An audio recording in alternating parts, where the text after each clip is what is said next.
Hai guys, jumpa lagi dengan saya, Kang Cilok. Saat ini saya akan menyampaikan, tidak mudah bagi Gibran Rakabuming untuk nyalon di pemilu presiden 2029.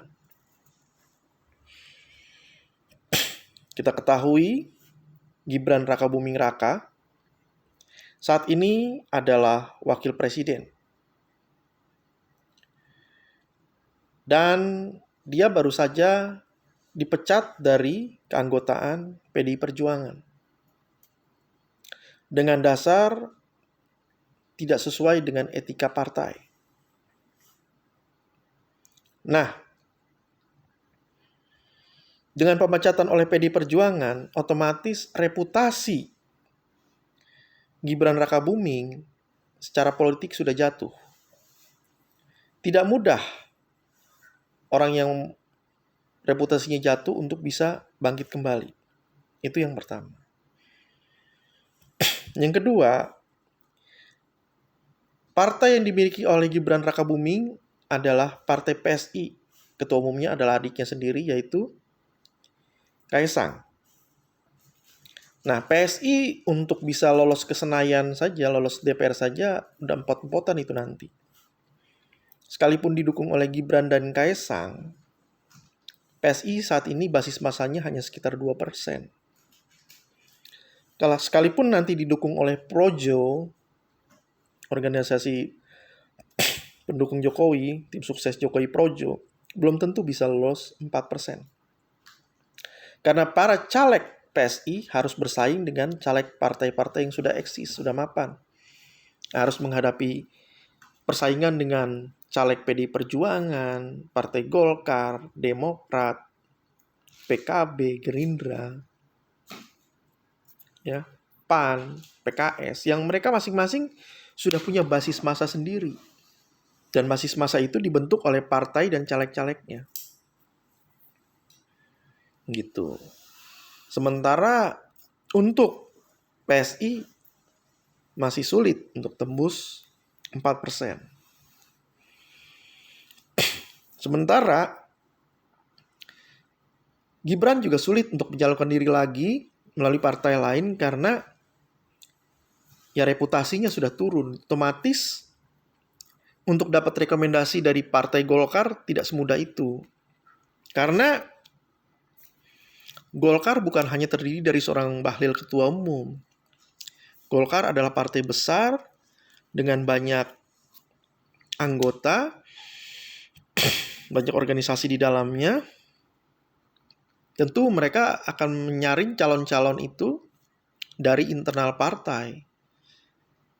Lebih mengutamakan kadar internal dan juga survei yang mereka lakukan sendiri. Gitu. Sementara Partai Gerindra sudah punya Prabowo dan keluarganya. Partai Nasdem punya beberapa pilihan, bukan hanya Gibran. Partai Nasdem lebih condong Anies Baswedan atau mungkin ada alternatif lain. Jadi tidak mudah untuk Gibran bisa kembali nyalon di pemilihan presiden atau wakil presiden 2029. Karena belum tentu juga Prabowo kembali mau didampingi oleh Gibran.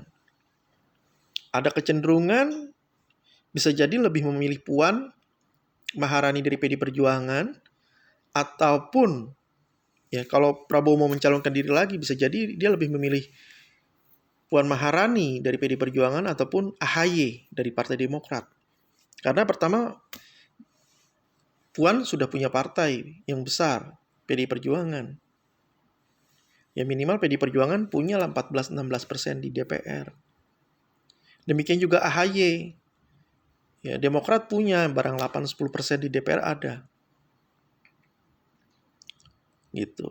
Dibandingkan mencalonkan Gibran yang notabene Jokowi sudah tidak lagi menjabat presiden dan partainya Gibran kan PSI yang cuma 2%.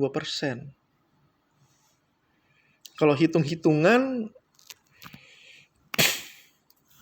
bisa jadi lebih ke arah Puan atau AHY. Kalau Prabowo mencalonkan diri lagi, bisa jadi calon wakilnya AHY atau Puan gitu.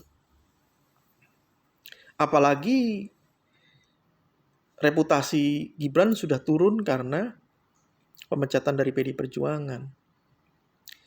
Lebih baik bagi Prabowo mungkin untuk memilih AHY yang belum ada pemecatan, belum ada masalah serius. Dan yang kedua, AHY adalah ketua umum dari satu partai yang cukup besar, 8-10% di DPR RI. Partai Demokrat tuh sangat eksis dan punya basis massa yang kuat. Nah, bisa jadi Prabowo di Pilpres 2029 lebih memilih AHY atau Puan dibandingkan Gibran. Karena berhitung dan melihat reputasi Jokowi dan Gibran yang sudah ratingnya turun karena sanksi pemecatan dari PDI Perjuangan. Demikian dari saya. Jangan lupa klik subscribe, klik like, tekan tombol lonceng, komentar, dan share. Terima kasih.